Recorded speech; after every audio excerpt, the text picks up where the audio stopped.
বৃহস্পতিবার বিকালে new York সিটির প্রাণকেন্দ্র টাইমস স্কোয়ারে গুলির শব্দে আতঙ্ক ছড়িয়ে পড়ে। দিকবিদিক ছুটতে শুরু করে সাধারণ মানুষ।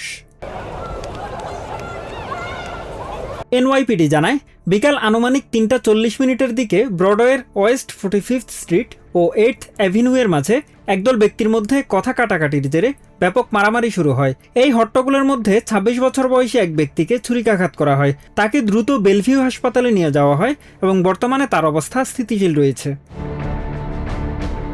মাত্র কয়েক মিনিটের ব্যবধানে 42nd স্ট্রিট এবং ব্রডওয়ের কাছে ভিড় লক্ষ্য করে কয়েক রাউন্ড গুলি চালানো হয়। এতে পুরো টাইমস স্কোয়ার এলাকায় বিশৃঙ্খলা ছড়িয়ে পড়ে। তবে সৌভাগ্যবশত এই গুলির ঘটনায় কেউ আহত হয়নি। গুলির শব্দ শোনার পরপরই সেখানে দায়িত্বরত এনওয়াইপিডির কর্মকর্তারা দ্রুততার সাথে ধাওয়া করে ১৭ বছর বয়সী এক সন্দেহভাজন কিশোরকে আটক করে। ঘটনাস্থল থেকে একটি আগ্নেয়াস্ত্র উদ্ধার করা হয়েছে। তবে আরও এক সন্দেহভাজনকে ধরতে অভিযান চালানোর পাশাপাশি এ ঘটনার তদন্ত চলছে বলেও জানিয়েছে এনওয়াইপিডি। ছুরিকাঘাতের ঘটনা এবং গুলি ছোড়ার বিষয়টি সম্পর্কিত কিনা তা এখনও পুরোপুরি স্পষ্ট নয় বলে জানিয়েছেন তদন্ত কর্মকর্তারা।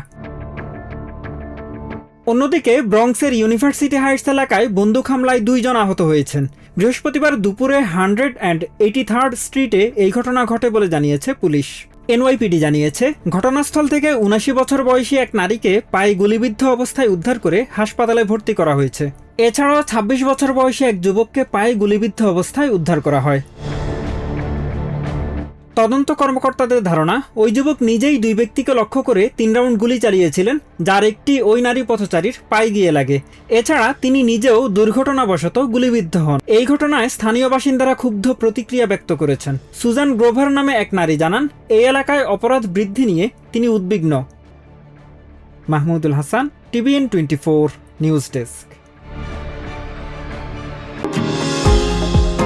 নিউ ইয়র্ক থেকে সম্প্রচারিত TVN 24 টেলিভিশন বিশ্বজুড়ে বাঙালির কণ্ঠস্বর।